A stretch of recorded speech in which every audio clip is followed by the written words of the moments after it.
ზემო ლარსის სასაზღვრო გამშვები პუნქტის რუსეთის მხარეს საგანგებო მდგომარეობაა გამოცხადებული. საბაჟო პუნქტის ოფიციალური ვებ-გვერდის თანახმად, გზა უამინდობის გამო დაკეტილია და ამჟამად რიგში 2553 ავტომობილი დგას. ქართულ მხარეს ყაზბეგის გამშვებ პუნქტზე 452 სატვირთო მანქანა ფიქსირდება. სომხური მხარის განსაკუთრებულ შეშფოთებას თხევადი გაზის მიწოდების საკითხი იწვევს. სულ რამდენიმე დღეში ფასები 40%-ით გაიზარდა.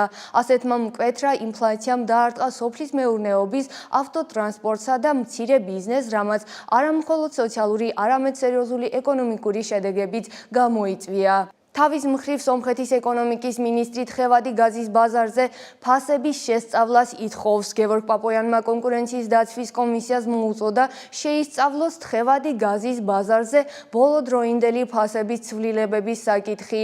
ამის შესახებ მან თავის Facebook გვერდზე დაწერა. პაპოიანის თქმით, ქვეყანაში საწვავის იმპორტი აღდგა და მხოლოდ გუშინ სომხეთში თხევადი გაზით დატვირთული 77 ავტომობილი შემოვიდა, ხოლო ბოლო ერთი კვირის განმავლობაში 331. მინისტრი მიანიშნებს, რომ მიწოდების აღდგენის ფონზე მაღალი ფასების შენარჩუნება შესაძლოა კონკურენციის კანონმდებლობის დარღვევაზე მიუთითებდეს.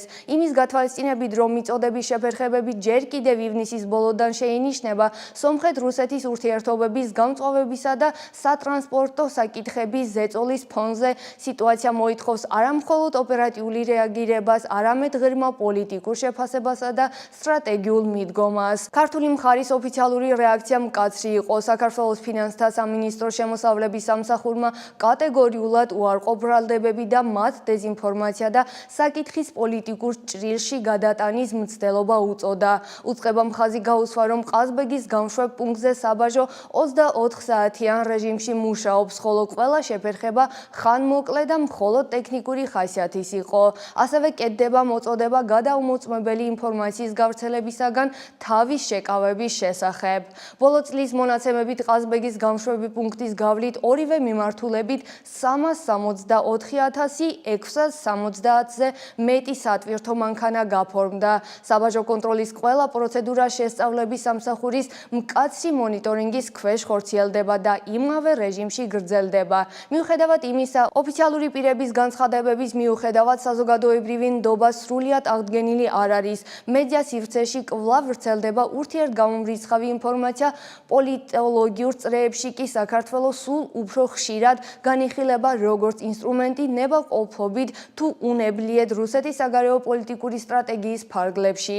სომხეთის ოპოზიცია საქართველოს საზღვარზე სომხური სატვირთოების შეფერხების გამო განგაშ ტეხს. ოპოზიციონერმა დეპუტატმა გარნიგ დანიელმა განაცხადა, რომ გაჩერებული გაზის ცისტერნები აფეთქების საშიშროებას ქმნის, ხოლო რიგების გამო ზარალდება არამხოლოდ გაზის იმპორტი, არამედ სოფლის მეურნეობის პროდუქციის ექსპორტიც. დანიელიანი მომხდარში სომხეთის ხელისუფლებას ადანაშაულებს უმოქმედობასა და საქართველოსთან გაუარესებულ ურთიერთობებში. საპასუხოდ სომხეთის ეკონომიკის მინისტრმა გევორგ პაპოიანმა 15 ივლისს განაცხადა, რომ პრობლემა მოგვარებულია და ბოლო დღეებში ქვეყანაში 187 გაზის ავტოცისტერნა შევიდა.